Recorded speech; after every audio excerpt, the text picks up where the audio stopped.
Hello, everyone. Thank you so much for joining us. My name is Professor Meghan Roberts. I teach in the history department here at Bowdoin, and I'm a specialist of 18th century France. And it is my great pleasure to introduce Professor David Bell to you today to talk about his latest book. So I'll briefly introduce David, and then I have a few questions for him, but we're particularly interested in what questions you have. So you can use the Q&A box to pose those questions, and please do, because we're excited to hear from you. So everyone, this is Professor David Bell, who is the Sidney and Ruth Lapidus Professor in the era of North Atlantic Revolutions and Professor of History at Princeton University. And he is the author of several books, but for brevity's sake, I'm just going to highlight two of my favorites, and they are The Cult of the Nation in France, which is a brilliant exposition of how nationalism was born during the era of the French Revolution, and The First Total War, which is about how aristocratic modes of warfare, which were frequent but very limited, gave way to total war, which we see play out for the first time in the Revolutionary and Napoleonic period. David is not only one of the leading specialists of the Revolutionary era, but is also very well known for his lively and learned prose, which appears regularly in the New Republic, The Nation, The Washington Post, and many other outlets. And today he is here to discuss his wonderful new book, which is Men on Horseback, The Power of Charisma in the Age of Revolution. And David, since I know you have an image of the cover, if you wouldn't mind putting that up so people can see, it's really beautiful. And it focuses on a surprisingly understudied pattern in 18th and 19th century history, which is that this era of revolutions often ended with a charismatic and often authoritarian figure in charge. And the book is really a model of how to write very serious history that specialists can engage with, but that is also very accessible. So if anyone's looking for a good history book to read and just get lost in, I really recommend this book. It also feels extremely prescient, and I hope we will be able to talk about the ways that the past echoes in the present. But before I get too ahead of myself, I want to get into the historical aspects of the book with David. So David, for most of your career, you've worked in French history, but for this book, you took a much wider and very ambitious geographic focus. So you moved from Corsica to the United States, to France, to Haiti, to South America, all of which I imagine was not easy to do. So why for this book was it so important for you to write a history of the age of revolution rather than focusing on a single revolution? Well, thank you for that, and I just wanted to thank Meghan very much and Bowdoin College for this invitation. It's really a great pleasure to be here today and to be able to talk to people, and particularly to talk to Meghan. I'm an enormous fan of her historical work. She's a brilliant historian of 18th century France, and so it's a great pleasure to talk with her today. So I suppose in one sense, it's one of the great pleasures of having tenure that you can really sort of go out on a limb. And I went out on several limbs with this book, going to the history of particularly actually the United States and South America. Now, Haiti, because it began its sort of modern incarnation as a French colony, was something that was an area that I did know about. But even though I am obviously American, I did not really know all that much about the history, seriously about the history of the United States during its earliest years, and I knew very little about Latin America. So it was a chance to explore some new things. But really, I felt that the subject of the book, which is charismatic authority, and particularly the temptation towards charismatic authoritarianism, was something that really demanded to be understood in a broad context across the entire sort of canvas, or as much as I could take in, of the Age of Revolution. And of course, the Age of Revolution is not simply confined to France and the United States. It took place around all across Europe and then all across the Atlantic world, including in so many areas that had been European colonies, that had been in part settled by Europeans, and then also by people of color who had been enslaved and brought over to what was called the New World. So I felt that, really to do the subject justice, I had to look at it in these different contexts, and to look at these famous figures, including Toussaint Louverture and Simón Bolívar, who were really so central to the story. Yeah, and I think, if anybody worries that a history that is on that kind of geographic scale would seem abstract or, kind of dry, I can assure them it's anything but. And I think one thing that makes the book so successful is even as you take this very broad geographic look at charisma, each chapter has an individual person at its core. So we've got Pascal Paoli, George Washington, Napoleon Bonaparte, Toussaint Louverture, Simon Bolivar. But you don't approach them with the tools of standard biography. So even though there's a lot about them, we don't, start from cradle and go to the grave. And instead, the book is really about the dynamic between these men and the people who respond to them, who are kind of their intense followers. And this dynamic I found so compelling, and the way that you discussed it was just really captivating. It was often intensely emotional, and even I was surprised to see it was often kind of sexual. So, I am not personally accustomed to thinking of George Washington as a heartthrob, but your chapter on him shows how viscerally people responded to his elegant bearing, and to his face even. So to quote one of the letters that you included in your book, a woman writes of Washington, "You must know that I've had the happiness of seeing this incomparable president. You may laugh, but he has a most beautiful face. Did you ever see a countenance 1,000th part so expressive of that goodness, benevolence, sensibility, and modesty which characterize him?" Which is just, really effusive. And the book also includes a photo of the shirtless JFK on a beach to evoke kind of modern political charisma. And it could have easily been a photo of a shirtless Barack Obama. So that kind of makes me wonder, to what extent is political charisma intertwined with sex appeal? It is deeply, deeply entwined with sex appeal. I think that what we call charisma is very much an erotic phenomenon. The kind of intense appeal that people feel, that the attraction that people feel to these figures is is bound up with intensely erotic feelings. So for just to give an example, I start with one of the characters is this figure who's less known than others, named Pasquale Paoli, who became the leader of the independent state of Corsica in the middle of the 18th century. Not someone who's very well remembered today outside of Corsica, but at the time he was hailed as being this, this new kind of figure who was at once a throwback to the heroes of antiquity, but also somebody very new in that he was a representative of liberty and founding a kind of new nation, and he became a kind of political rock star in Britain and then in the American colonies. And one of the books one of the texts that I used to look at the phenomenon was this best-selling book written by James Boswell, who's better known as the biographer of Samuel Johnson, the author of The Life of Johnson. But Boswell first cut his teeth writing about Paoli. And when you read him writing about Paoli, I mean, it's a kind of love letter in a sense. And Boswell himself says, that when we left, Paoli told me I would be his friend. And what I felt towards him at that moment, I can't even say it because it might be seen as being indecent.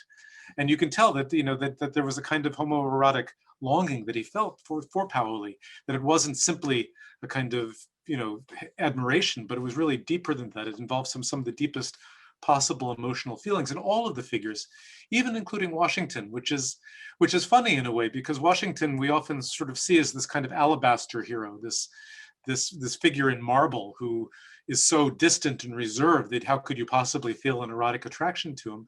But that's not what people felt at the time. One of my favorite images of Washington, just mental images, is when he arrives in Boston to take command of the Continental Army in 1775. And Boston is still, in a lot of ways, it's a kind of Puritan city still to a certain extent. I mean, it's a commercial city, certainly. And up comes Washington, this Virginia aristocrat on this war horse, which is a big, expensive horse that would probably cost the equivalent of, several $100,000 today. And, his hair is perfect. His uniform is perfect. He's tall. He's 6'3". His bearing is impeccable. And people just plots, basically. I mean, the men and the women, they look at him and they just can't believe that he's real. So that the letter which you cited, which comes from a bit later, which comes from the tour that he undertook before his inauguration as president in 1789, but he continued to really elicit this kind of feeling from people, and it's only later that we start to see him as this kind of distant figure in marble who couldn't possibly elicit this kind of feeling. Yes. And since, image is so central to this, and I know you have some wonderful images, I was wondering if you could put up, the image of the four main case studies from your book. And we have them all here. But also, that extraordinary image of Napoleon that's probably so familiar to many people here. Yes, him crossing the Alps. And, even though you and I know that the actual circumstances were far more modest, the image here, kind of the story he's selling about who he is just so captivating. I think you get a sense of that, of exactly what you were just talking about if we look at this image. Right, So, and also important to know, look at that leg. I mean, it's not exactly a bare leg, but it's certainly skin tight leggings here. He's there is again a kind of erotic appeal here, I think, in a picture like this, which was quite deliberate on the part of Jacques-Louis David, who painted this great image for the King of Spain. yeah, definitely. And if we go back to the other image, that picture of the young Napoleon is also, I think, really, really striking in terms of, it does have a very kind of, sexual appeal to it. So, speaking of kind of these issues of image, of reputation, of course, your book, because of my research interests, made me think about the history of celebrity, which your good friend, the historian Antoine has argued was invented in the 18th century. And so I'm curious to hear you talk a little bit more about the connection between celebrity and political charisma. And if you think that political charisma is inextricably bound to celebrity culture. And then kind of as a follow-up question to that, how does our understanding of modern politics change if we examine politics through this dual lens of celebrity and charisma? Well, thanks. I think celebrity is really a key concept in the book, and I am actually very much in debt to my friend Antoine Lilti in France, who has written a wonderful book translated into English. It's called Public Figures, I believe, in English, about the birth of modern celebrity culture. But one of the things which we think of the 18th century now as being so removed in time, and we'd think that that how could it really have a celebrity culture like we have today? And of course, it didn't, in the sense that no TV, no social media, nothing like that. And yet, what it did have, it had two things that really made a kind of celebrity culture possible. One was that it had newspapers. So let me just, already by here's like a very early Boston newsletter from 1704, but already by the middle of the 18th century, in both in Britain and in the American colonies, you had newspapers appearing daily, and you had scores of newspapers appearing daily. So you were able to read about people, really on a day-to-day basis, which makes a big difference. You can actually see them as characters evolving in front of your eyes. And then another thing which you had in the 18th century, which contributed to celebrity culture, was the kind of birth of a new literary form, which was the novel, and particularly in a kind of the sentimental novel, where you'd have people actually adopting the language of sentimentalism, not simply writing about what people did, but about the way people felt, the way people sighed and longed and wept tender tears over each other, and so on and so forth. You had novels that were written as epistolary novels, so they're written as series of letters from one character to the other, all of which sort of created a new kind of relationship between people and the print material they were reading. So they were able to imagine characters whom they didn't personally know as really very familiar figures to them, almost as a kind of friend. And if you think about modern celebrity culture, I think it's very much bound up with, on the one hand, you see the celebrity as a figure, like Hollywood actor, for instance, as somebody who is incredibly talented and so special, and that their lives are completely different. And yet you also see them as, in a sense, as familiar. You follow their exploits day to day. You read about their affairs and their divorces and going into rehab and so on and so forth. It's significant to me that we talk about celebrities in the first person. We don't say the Duchess of Sussex. We say Meghan, not our host here, obviously, but Meghan Markle, the Duchess of Sussex. We talk about, if we talk about Madonna, we obviously know whom we're talking about. That so many people we talk about Kim, and everybody says, oh yeah, Kardashian, right? Kanye. So celebrity in this sense, was really born in the 18th century. You had literary figures like Voltaire and Rousseau. You had actors like David Garrick in Great Britain, who became enormously famous, but not simply famous in a traditional sense, but also familiar in this new sense, that people really felt that they knew them on a personal level. And I think this is very important for political charisma as well, because it's very difficult to have that kind of bond with a political figure, to really imagine them as, to imagine the kind of intense emotional relationship, unless you feel like you know them on a personal level like that. So just to put up another slide here, this is one of the first big biographies of George Washington. It comes out right after he died. Actually, the first edition was 1800, so the year after his death in 1799. And it's by Parson Weems. He's the guy who invents the story of George Washington and the cherry tree. And the book treats Washington as a complete celebrity. It says, Weems says right at the beginning of the biography, he says, if you want to know what a person really is, you have to look at the private life. The public life is not enough. You have to look at the private life. And so that's why you have the story of the cherry tree and all these other very personal stories of Washington. And so it treats Washington as celebrity, and that same celebrity was, even in his lifetime, was key to his, I think, to the kind of political charisma that arose around him in the age of the revolution. Yeah, and just to kind of follow up with this thinking about celebrity, what we see in the 18th century is this real ambivalence about celebrity that, on the one hand, it comes with it brings with it extraordinary power, but on the other hand, it's kind of seen as sort of something to mock, something to make fun of, so it's not quite serious to be a celebrity. And you see the same thing with charisma? Like, is it something to mock, something to be suspicious of? Like, could you talk a little bit about any ambivalences there? Well, sure. I mean, I can do so by talking about George Washington, who certainly was very uncomfortable with celebrity. And it's actually quite significant that this first really sort of private, biography of him, the one that really invents a whole private life for him, only came out after his death, because he was really against this. He was a very reserved character who believed strongly that he needed to have a strong reputation, but didn't want to be a celebrity in that same sense. And so there was early a biography that came out, for instance, which sort of told all the readers what Washington had for breakfast every day, and which was like 3 corn cakes and several cups of strong tea. And he was furious at this. He didn't want people to know what he had for breakfast. He thought this was prying into his private life. So, and I think all the characters that I'm dealing with here, they wanted very much to manage their image. So one of the things about celebrity is that it tends to take control. Celebrity culture tends to take control of the celebrity. So, for instance, somebody like Jean-Jacques Rousseau, one of the first great literary celebrities, was almost literally driven mad by all the public attention to him and his fear that he couldn't control it.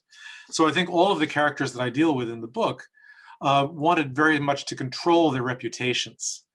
So they wanted to plant stories in the press. I mean, Toussaint Louverture literally planted stories in the French press that provided exactly the image that he wanted people to read of him. Napoleon Bonaparte and Simon Bolivar were both real experts on this. They were master propagandists. So I think, to the extent that you want to be charismatic as opposed to simply being a celebrity, it depends very much on the right kind of qualities being talked about and on the right sort of image getting out, because otherwise it can work very much to your detriment, as Washington knew very well. Yeah, absolutely. I think, and you can really sense his discomfort with all of this in the chapter that you wrote. And yeah, they're all fascinating, but I think Washington is the one that really kind of exudes this sort of discomfort with everything, even as he mobilized his charisma so successfully. So if we think about, celebrity, you can have women celebrities, you can have celebrities of any race, but with charisma, it definitely seems like it's for the men. And so I'm wondering, if we think about charisma as embodied, if you could talk about where you see race and gender fitting in with charisma. Sure. So I think particularly in this period, one of the things about charisma is it's actually very closely bound up with war. I mean, all these people, all these men are successful soldiers. All of them not only led armies, but all of them actually took part in combat themselves. George Washington actually took part in the 7 Years' War, the French and Indian War. Napoleon Bonaparte was in combat more times than he could count, and the same was true for Bolivar and Toussaint Louverture. I think now there are different kinds of charisma. I mean, we can talk about the charisma of an actor, the charisma of a writer. My book, I'm really talking about political charisma. And in this period, political charisma in particular was very much bound up with this notion that you had to be ready to sacrifice yourself for your country, that you had to be this kind of pure figure who could lead people onto the battlefield. And that was a role obviously pretty much limited to men in this period. One can talk about charismatic female soldiers. I think Joan of Arc would be the most famous example in history. But certainly in this period, you just didn't have, you did have women going off to war, but mostly they did so by dressing up as men and serving as common soldiers. You did not have them going off and leading armies in the same way. And at the same time, in this period, the kind of close connections between charisma and celebrity culture very much told against women, because part of the appeal on which charisma was built was this idea that you can really know people in their private lives. But it's one thing to know a man in his private life. It was to know a woman in her private life was often seen as simply indecent, as necessarily revealing something sexual. And so I think it was much more difficult, even for female monarchs, to acquire the kind of charismatic reputation that these people had. Catherine the Great of Russia is one example. She certainly tried to carve out for herself a kind of charismatic reputation, but kept on being dragged down by all the enormous sexual innuendo that kept being spread about her, and by the accusations that she was a kind of virago, that she was a woman trying to take on a man's role. So I think between the very strong strictures about gender roles in this period, and then also the sexual innuendo that would start off about any woman who had an important role in politics, it was very, very difficult for women to achieve the same kind of charismatic reputation. And indeed, it has remained very difficult down to the present day, as we could mention Hillary Clinton, for instance, and the way she fell victim to so many stereotypes and so many issues of gender roles. Yeah, as I was reading your book, I was really trying to think if I've ever heard a woman politician described as charismatic, and I could think of very, very few examples. So even today, it seems like this notion of charisma and the kind of intense emotional connection that it fosters is still mostly for male politicians. The only one I could even think of was Alexandria Ocasio-Cortez, but she's still in the very beginnings of her political career, so we'll just have to see where that goes.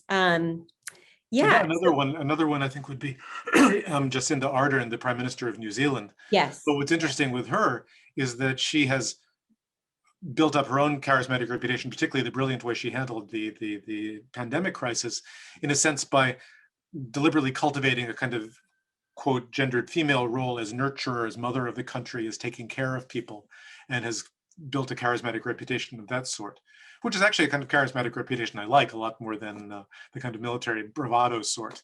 And we could use a lot more like her and a lot less like these guys, frankly, but that's a different subject. Yeah.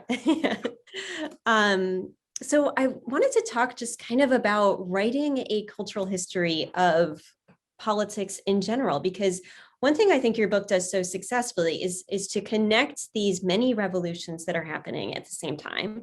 This extraordinary age of ferment that we call the Age of Revolution. But instead of making it seem like a kind of mechanical, idea happens here in the United States, then it's transported over to France, where idea is modified in these ways, that instead you're thinking about a lot of the shared cultural practices and cultural traditions that are producing some of these important changes, like the development of political charisma. So could you just talk about what you see as the most important cultural shifts that are happening in the 18th century? I know you've already talked about media, but there's a lot going on in the 18th century, and I'd love to hear your thoughts on what it means to write a cultural history of 18th century politics. Well, thanks. I mean, I've always actually considered myself exactly that, a kind of cultural historian of politics, and writing, histories of what could be called political culture. And it's always fascinating to me the way, precisely this interplay of all these different factors. I think the 18th century is one of these incredible sort of generative periods, the period we now call the Age of Enlightenment, when you have so much happening in such a short span. And it's really quite incredible. So you do have this explosion of media, and particularly periodical the periodical press. You have an explosion of visual culture as well, with the spread of cheap engravings. I think it's very important that, just to show another engraving here, this is actually remarkable engraving from South America of a black or mixed race couple showing their children a portrait of Simon Bolivar, an engraved portrait, and saying, here's your liberator, aquí está su libertador, right?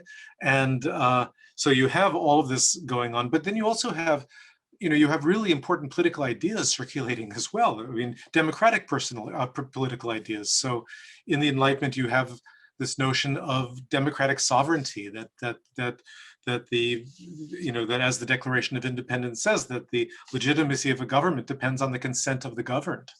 So you have these ideas, happening as well, and it's very important that all of the figures that I'm looking at saw themselves as being, in a sense, the vehicles of the popular will. They all saw themselves as the agents of the popular will, and they based their legitimacy in large part on being the choice of the people.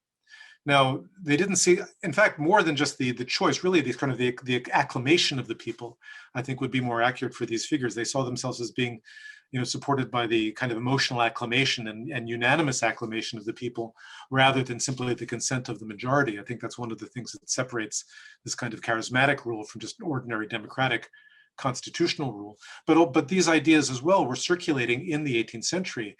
You go back to a wonderful text like the French Encyclopedia of Diderot and D'Alembert, and you can look at the article on political authority, and there you already have an argument for democratic political authority, that the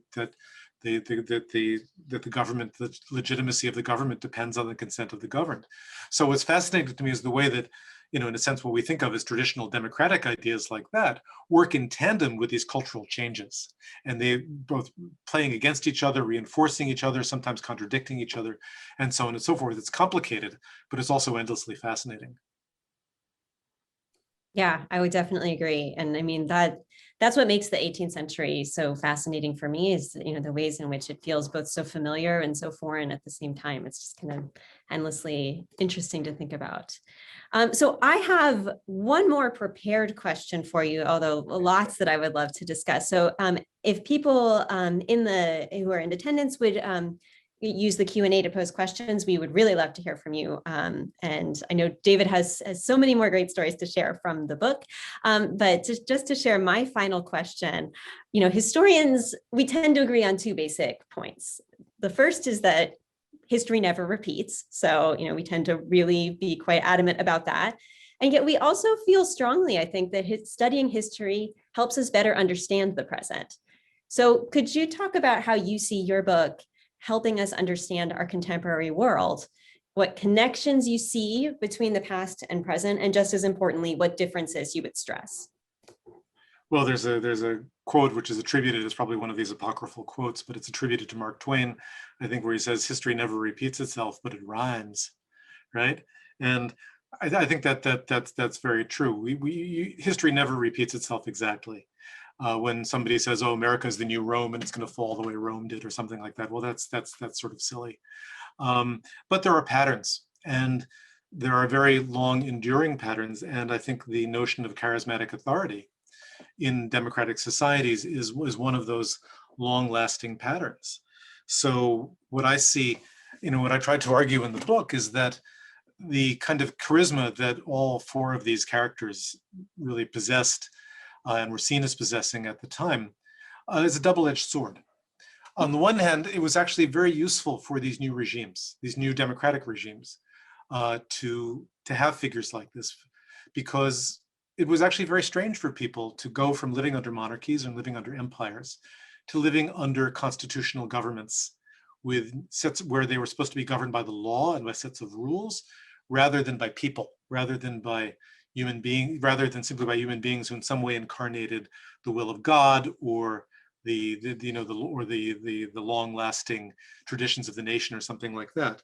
So being able to actually associate the American Constitution with somebody like George Washington was very important, I think, for actually naturalizing the Constitution.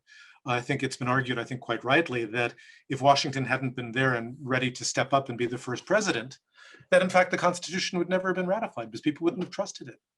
So you need figures like this. But on the other hand, figures like this are obviously very dangerous, because the stronger the bond between the population and the charismatic leader, the more likely that the charismatic leader will simply, decide to run roughshod over the constitutional protections and become a dictator of sorts. Now, we were lucky in one sense in the United States in that at least there was a certain degree of stability that was built into the system from the start for various reasons.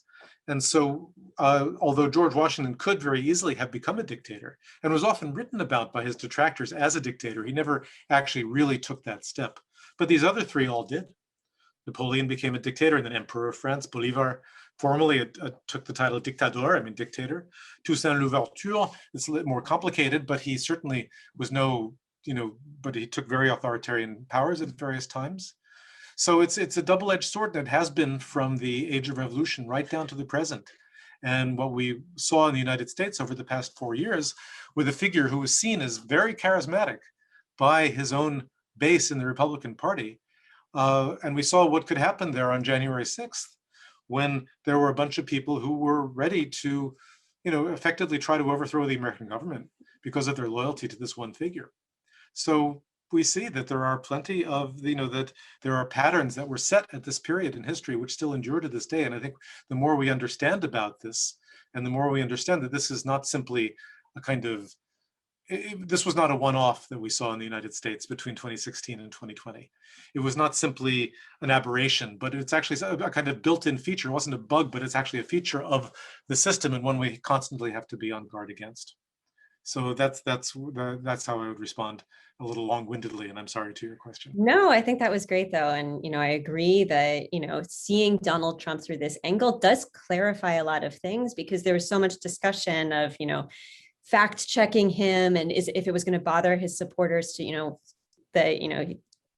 told so many lies. And yet for charisma, for, that kind of emotional bond, that's not how you disrupt that kind of relationship. But we have a number of great questions in the Q&A. So let me. Should I stop sharing the screen at this point, do you think? Oh, yeah. I think that should work.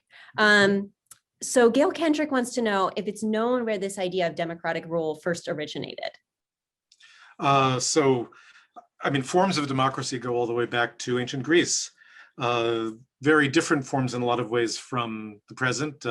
In Athens, certainly one way of choosing a leader was by lot, so that you would that everybody would be able to participate in government in the sense that everybody could attend the meeting of the citizenry and vote for laws.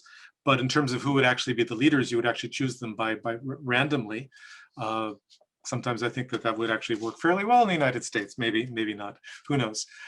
We've done worse, certainly. So democracy, in one sense, goes all the way back to ancient Greece. But interestingly, at the period that Meghan and I study, Professor Roberts and I study, but I know her well. So, but in the period that we study, democracy was often seen as something very bad and dangerous. John Adams was a great critic of democracy as he saw it, which he saw as really akin to mob rule. And it was only really in the French Revolution in the 1790s that people began to talk about democracy as really a great liberating force, a force for good in the world. And it was only even in the United States, really in the 1800s, with the birth of the Democratic Republican Party, that people began to speak of democracy in that sense in the United States as well. And of course, democracy, if you take democracy seriously as the rule of all the people and people being able to participate equally, then the United States has really been a democracy since the 1960s. Because before that, large sections of the population, before 1919, women were not allowed to vote, and until the 1960s, with a few, relatively minor exceptions on the historical scale of things, people of color were not allowed to vote. So yeah, United States has been a democracy since in about my lifetime, basically. Yeah, I think that's always really shocking to contemplate. We all it's familiar to all of us, but also just to note how recent that past is often shocking.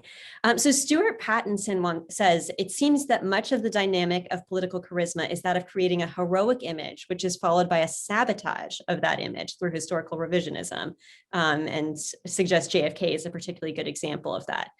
And he wants to know, is that a dynamic of the era of revolution? Can you speak of a dynamic tension between those two? Absolutely, it's a great question. And I mean, if you want to, think about the way that these images can be undercut, I would suggest you open up the New York Times today and look at the op-ed page, where there's a very interesting column by my friend Marlena Dowd from University of Virginia saying about why we shouldn't be celebrating Napoleon on the bicentennial of his death in 2021, because one of the things he did was reestablish slavery after it had been abolished in the French colonial empire. So, I mean, I think that yes, absolutely, you build up somebody's image as a kind of hero like this, and it simply invites all the more the kind of tearing down. And all of the characters that I study in this book were torn down. Probably Washington least of all, even in the present, even with what we know about his considerably less than glorious record as a slave owner. Even so, Washington still has a pretty great reputation. But even Washington in the 1790s was really shocked when he became president at the way that the opposition press just tore into him and said, "Oh, he's a king, he's a dictator, he's a fop, he's a he was absolutely disgusted and horrified by this, but he could do nothing about it, thankfully." Napoleon Bonaparte was so enraged. One of the reasons that he broke off the brief truce with Great Britain in 1802, 1803 was because of the way that he was being torn apart in the British press.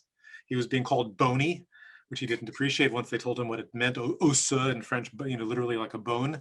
He was called the Corsican ogre, and he believed that the British press was being made to do this by the British government. He couldn't quite conceive that they were doing it on their own. So he broke off of the peace and went to war again for another 12 years. And all of these, Toussaint Louverture, were still always victim of some of the worst racist, vitriol that you could imagine. And Bolivar also. Bolivar, by the time he died in 1830, pretty much everybody in South America hated him, and he only came back later as the hero. So yes, absolutely, there's a dynamic like that. Wonderful. Our next question is from Calder McHugh, who's one of my former students and advisees. Hi, Calder.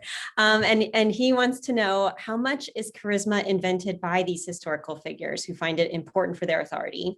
And how much is it somehow created and grafted onto them by citizens and the media who believe their leaders need to be charismatic? That's a great question. And I think the answer is it differs, actually. It depends on the person in question. So if I can just briefly go through some of these characters. So with George Washington, it's very clear, again, partly because of his reserve, he was concerned for his reputation, very much so. But he was not a deliberate propagandist of that reputation. So one of the remarkable things that I discovered really writing the book is, that the kind of cult of George Washington, which still exists very much to this present day, began, long before he really had done anything to deserve it. Because if you look in the second half of the year 1776, his record is actually pretty bad. He loses the Battle of the first time that the American army, the new American army, goes up against British regulars at the Battle of Brooklyn in August of 1780, and we get slaughtered. It's partly because he makes pretty bad mistakes. He's not used to this. And then he has to retreat across up Manhattan to what we now call Washington Heights, not a coincidence. And then he retreats across to Fort Lee, named for his general Lee. And then he retreats across New Jersey. And by the end of 1776, he's lost 9/10 of his army. And the British officers are writing to each other saying, "Oh, this is pretty much all finished." The Americans, they really couldn't put up much of resistance. It's only with the Battle of Trenton in Christmas of 1776, and then the Battle of Princeton in January of 1777, that he's able to buy himself some time. And even those victories are really fairly minor. But anyway, so it's a kind of bad record.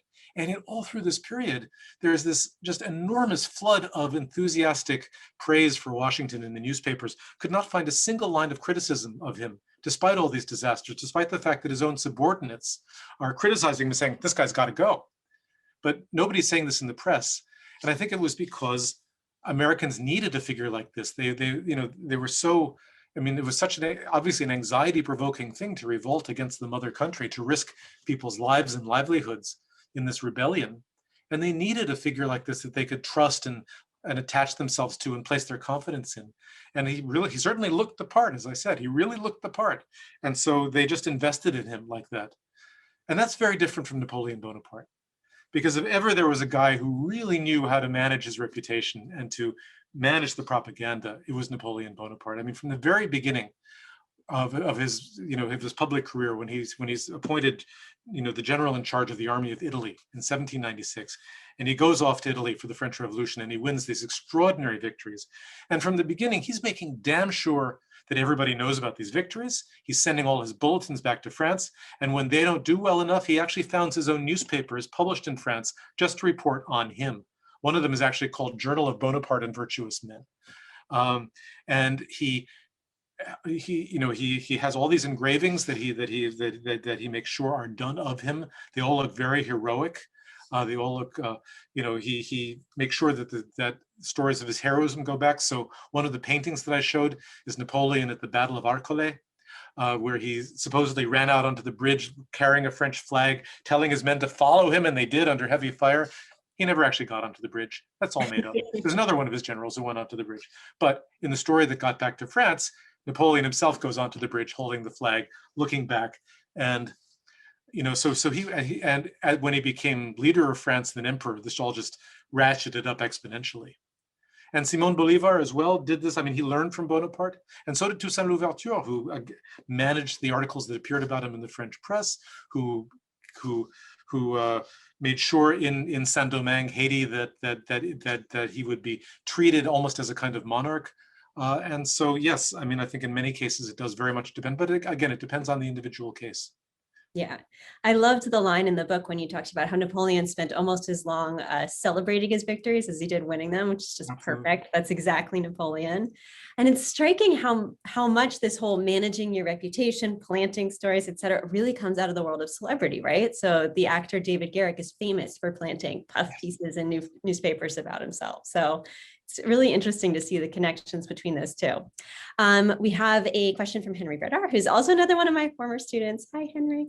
And so he asks, in modern politics, it seems like the pure volume of popular, exciting politicians precludes a single charismatic leader from emerging in the way of George Washington or Simon Bolivar did. In the age of revolution, was competition between charismatic leaders a factor in establishing a charismatic persona for leaders like Napoleon, Louverture, and others? Oh, absolutely. I think there's always a competition going on here. I think particularly if you look at, I mean, most of these cases, yes, absolutely, there were many figures who might have developed reputations of this sort. I think it helps, so to speak, when you have an enormous national crisis, and all of these figures, it's important to note, I mean, they gained their reputation not simply as charismatic figures, but as saviors of a sort, as national saviors, because they emerged in these periods of enormous crisis. So I think one of the things that I try to emphasize in the book is that charisma is not simply a matter of the person, it's also a matter of the audience. That the person can have whatever qualities you like, but those qualities can be interpreted in different ways.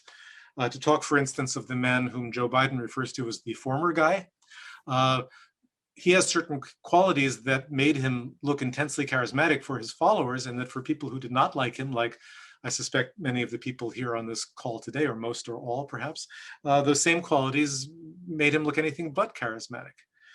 So it is a matter of the audience, and I think particularly in moments of crisis, the audience tends to pick somebody early on. So in the case of Washington, it was pretty clear. He was commander of the army, and he was the person on whom all these hopes and longings were going to fixate. And with Napoleon Bonaparte, there, I think it was a matter of his own extraordinary victories, because he really did win extraordinary victories.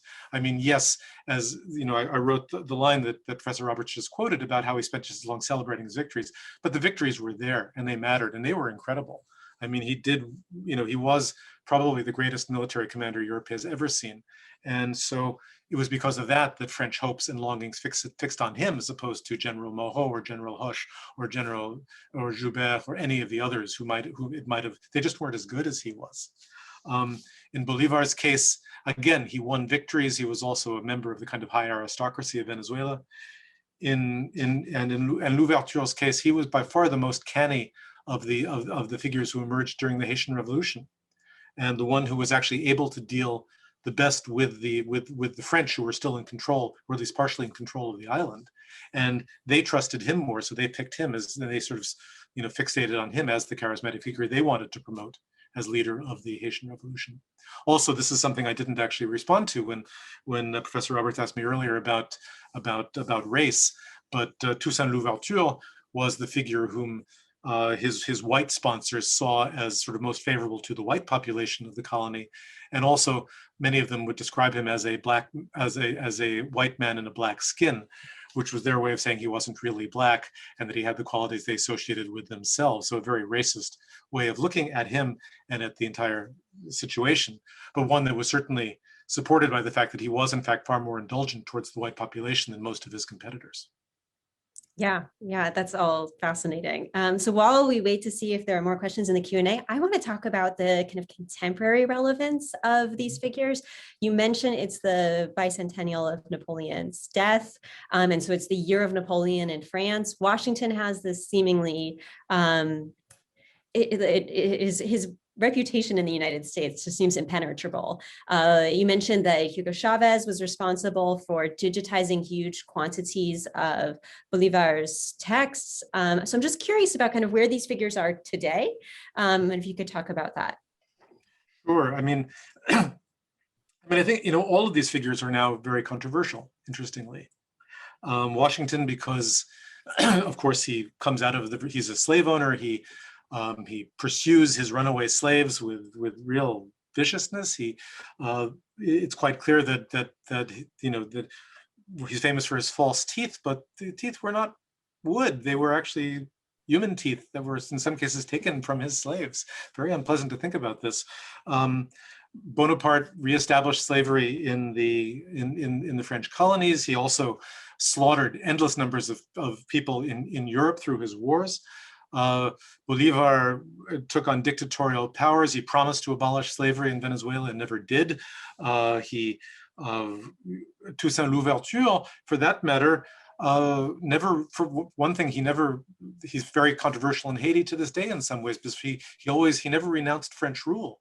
He always said, I am simply a servant of the French Republic. And in addition to that, he felt that it was important both for himself and his own wealth in part, although also for the defense of the island, to restart the plantation system against the will of most of the population. This meant actually putting the former enslaved people back into what amounted to a form of servitude, into a form of serfdom, basically. So all of these figures are still enormously controversial, probably powerfully less than the others.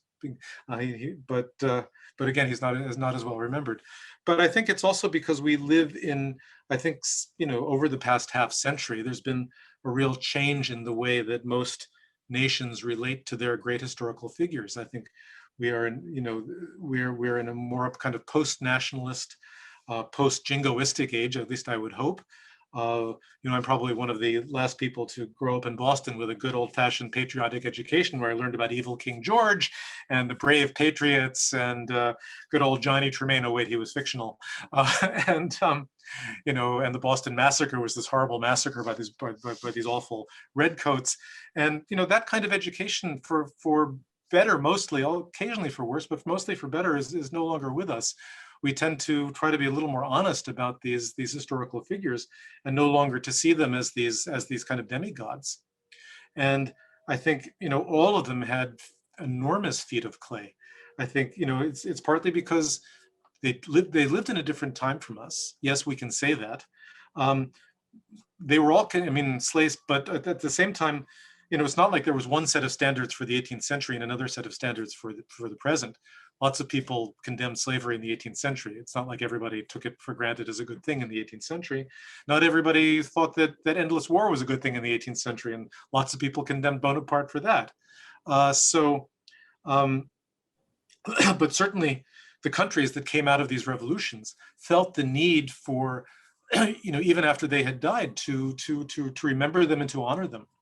So, the 1840s is a very good period for discussing this. The 1840s is when the Washington Monument starts to get funded. It doesn't get completed for a while. Bonaparte's body is brought back from the island of St. Helena in the South Atlantic. It's brought back to France and is buried amidst this kind of enormously emotional, moment, which is called in French le transfert, le transfert des cendres, the transfer of the ashes to France, and he's reburied eventually in the Invalides in this incredible, sort of mausoleum there.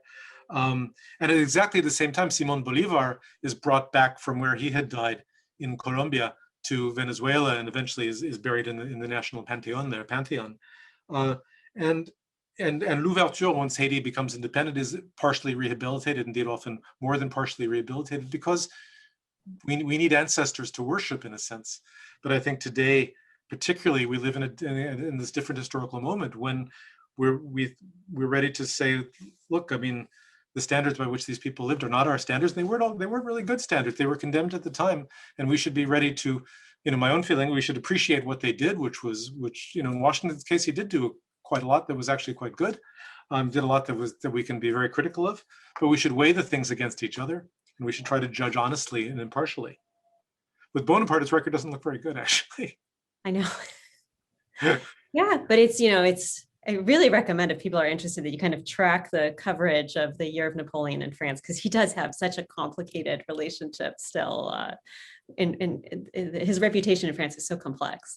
So we have a question from David Dixon, and he's wondering, is Joe Biden then the antidote to the classical authoritarian charismatic figure? I like the nice viral metaphor. From the alpha male in Trump to the doting grandfather figure, is contemporary democratic politics a struggle between dictatorial masculine traits and hybrid male-female figures for whom empathy is not a vice? That's a great question. I think I would like the answer to be yes, and for the more sort of caring figures to sort of take the prendre le devant, as they say in French, to sort of stand up to the forefront of the stage. It can be dangerous, though, because we live in political systems that expect a certain degree of charismatic presence from our leaders. So to give an example, in France, in 2011, a man named François Hollande, already completely forgotten, was elected president of France, and he followed this kind of awful Energizer Bunny character named Nicolas Sarkozy, who was incredibly narcissistic and insisted on sort of making himself the center of every story. And François Hollande campaigned by saying, "I will be a normal president, un président normal."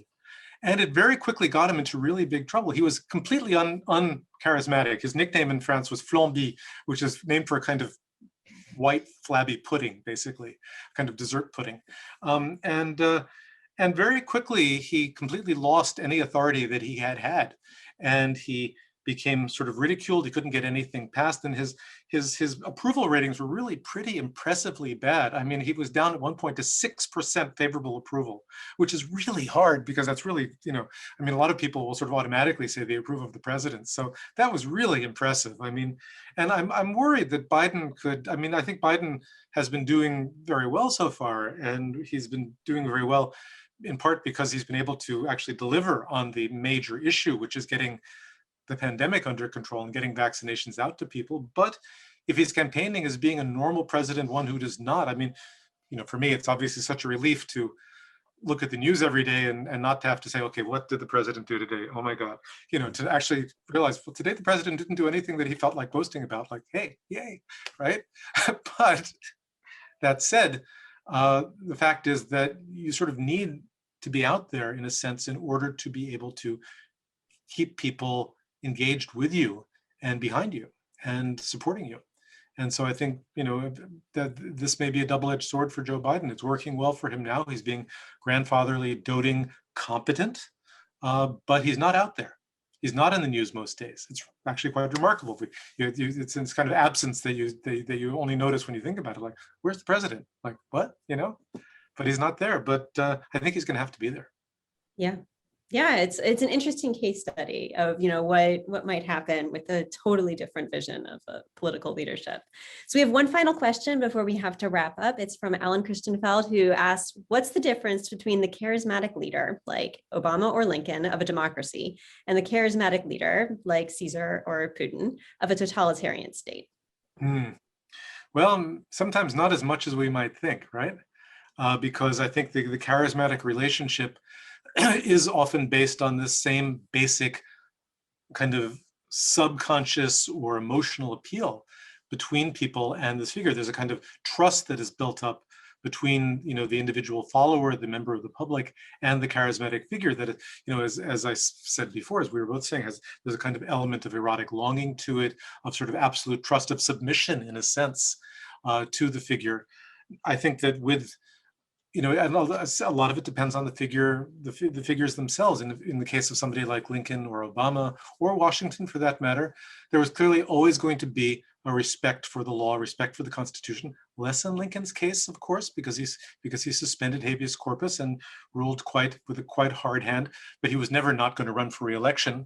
Had McClellan won the election of 1864, Lincoln would have stepped aside. No question about that. So in the most basic sense, yes, he's still remaining within the rules.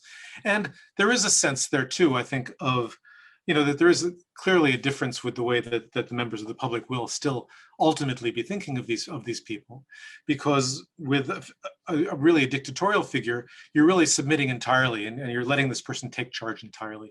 And with a democratic figure, hopefully there is still the sense that yes, you are, you're supporting this person, you are letting this person take charge, but you're not letting this person do whatever they want, and you're assuming that this person will still rule, will preside, will carry out their office in accordance with what you, the people, have actually laid out in the constitutional documents that you have given your consent to. So ultimately, I think there is a difference between a Republican charismatic figure, Republican small r, and an authoritarian one. But again, the line can be thin. And Julius Caesar started out as a general of the Roman Republic. Putin was the democratically elected president of Russia. Bonaparte was he was not democratically elected, but he was certainly an incredibly popular general who did genuinely win a plebiscite supporting his first constitution. Toussaint Louverture was the choice of the people, and so was Bolivar. So they all start out as products of a democratic system, and then they overthrow it. So we have to be careful. Yeah. And that's really the kind of unsettling heart of your book, that, there's sort of this danger that seems to be constantly lurking over democracies, which we often like to tell ourselves are about kind of rational choice and people evaluating candidates, evaluating policies, and to kind of see it more as about this kind of gut check, how you feel about somebody, which I think, we have lots of evidence that that's how it works, but just to have it so compellingly laid out and to show that that actually goes back to the heart of the foundation of so many modern nation states is really, a little disturbing. So, but worth thinking about, and certainly an important history for us to contemplate. So I do really recommend the book to everybody. It's a wonderful read. It's very smart. It's just a delight to read. The pages turn themselves. So I do really recommend the book. And I just want to say thank you so much to David for joining us and for this great conversation. Well, thank you so much, Meghan, and thank you to all for coming. I really appreciate the chance to be able to talk about the book, and thank you for these great questions.